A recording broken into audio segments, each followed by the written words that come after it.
This video is dedicated to showing you the 7 rules for marketing any Web3 crypto blockchain startup.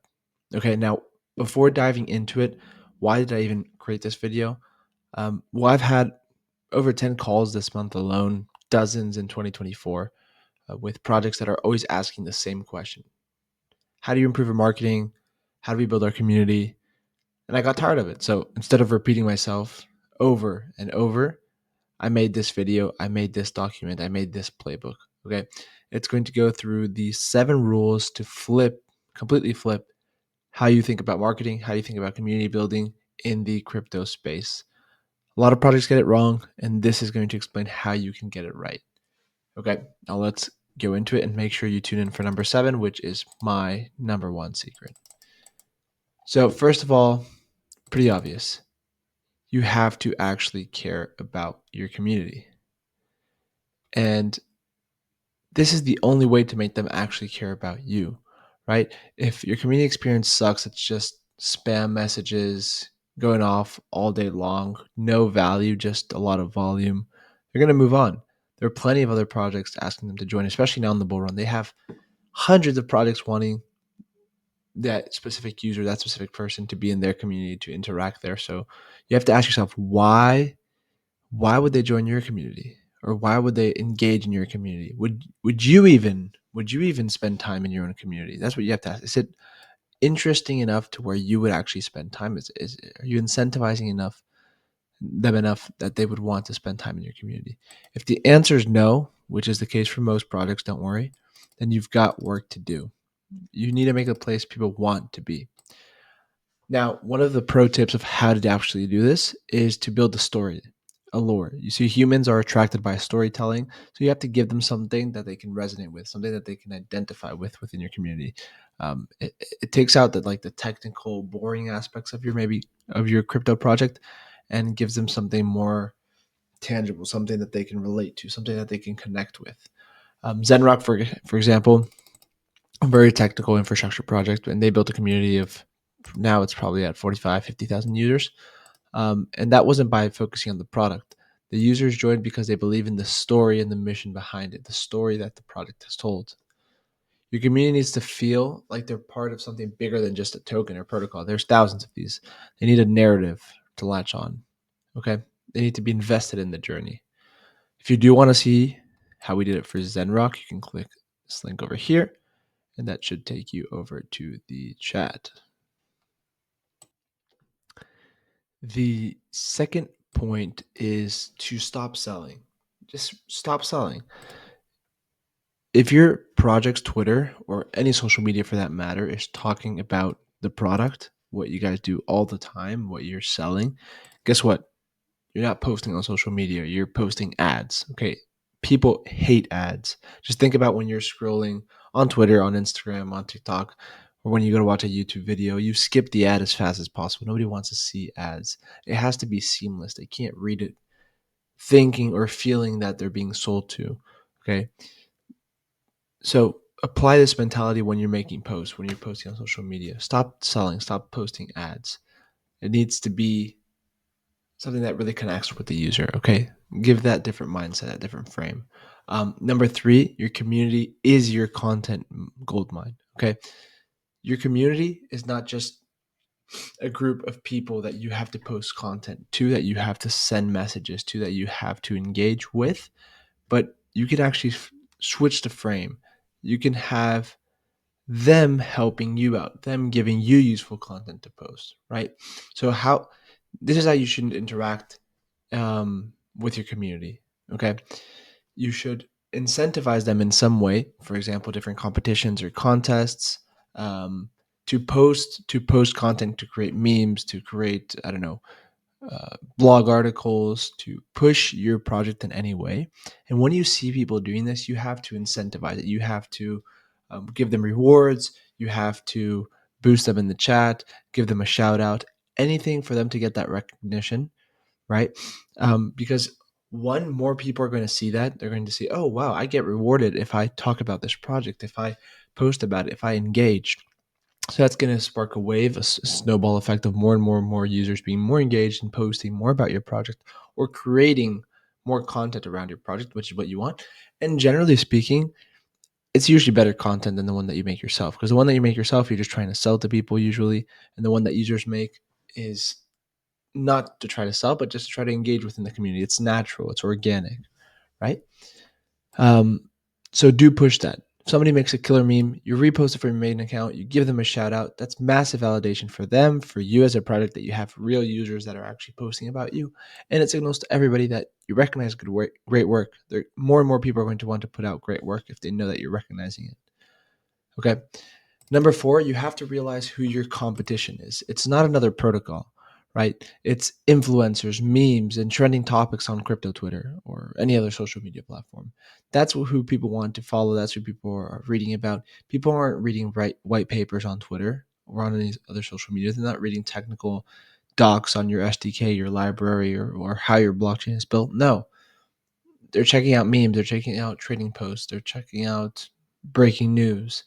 So you have to compete to get the attention of these people with all of these influencers, memes, trending topics, right? How are you going to get their attention compared to these people? Um, that's why you have to make sure that your content entertains, informs, or sparks curiosity in some way. If not, you lost the attention game, and that is everything.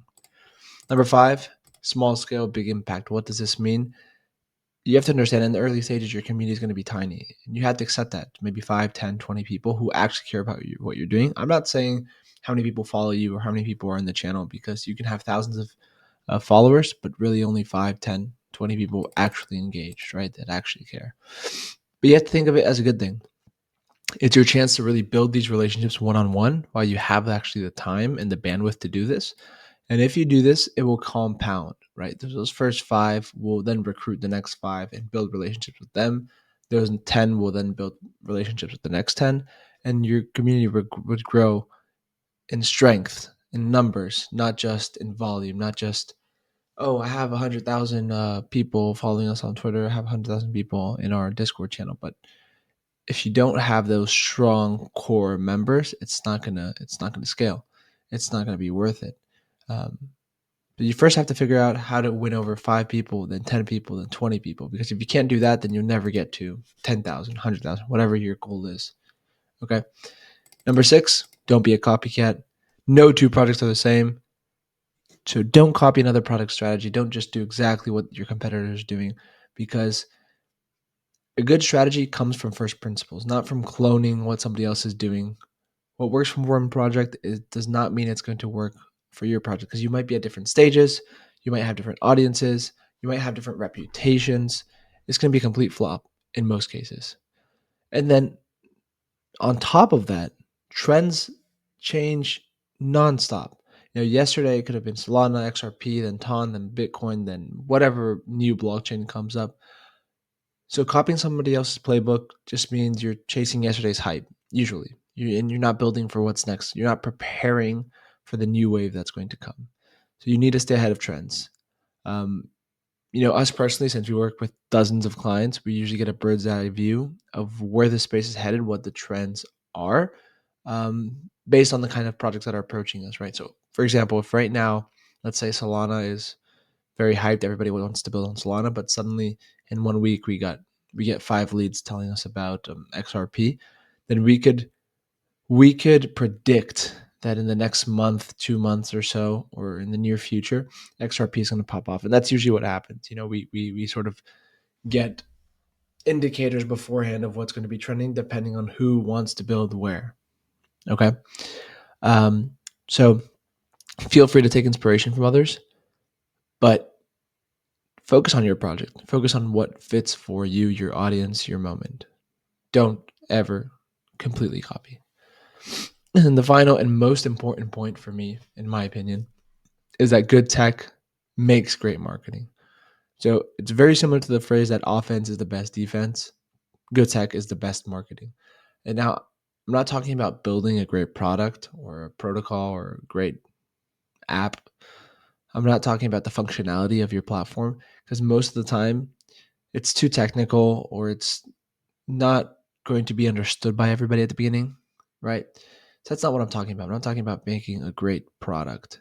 I'm talking about creating a gamified experience within your app, within your dashboard, within your protocol, within your ecosystem that pulls users in and actually gets them curious and engaged. So it's, when I say good tech, I mean good marketing tech, if that makes sense. So this means I'm having a great UX, UI, which could be onboarding tours like Canva has, right? So when they first log in, sign up to your product, you need to have some sort of step-by-step tutorial. We've built this for countless projects. You need to have referral programs to incentivize them to bring more users in, task dashboard to gamify their experience and to get points for completing different tasks that are interesting to you. These could be social or protocol related tasks. You need to have some sort of mini game or quiz to make it just fun, make it a bit more social, have them learning about your complex protocol. And you have to have some sort of competitiveness inside the application, inside your ecosystem. We've seen this work wonders. For example, Zenrock, the case studies above, if you guys want to check it out, or Supernormal, they have over 90K users and counting. We even have another link over here where you can check out all of our past case studies. So make sure to do that as well. So yeah, very important point. Make sure you have this marketing, this gamified experience, this great marketing tech is how I like to call it. And now to finalize it, really what I'm trying to portray is that marketing and community building isn't just spamming people, tweets, shilling. It's much more than that. It's about building a system that can really connect with people, engage them, and scale, alongside them. This is building real relationships. This is having a way to create this flywheel of engagement, hype, and traction, right? Which touches on this last point along with all the others. The projects that get it right win because attention is everything in crypto, and we all know that. And the ones that don't get it right, well, they're just posting ads. Nobody cares about them. They're not able to launch their token. They don't have any traction. They don't have any liquidity. So now you've got the playbook. The rest is up to you. If you want help on how to apply it, or you want to work with a team that's applied it dozens of times, then feel free to schedule a call and we can discuss your project.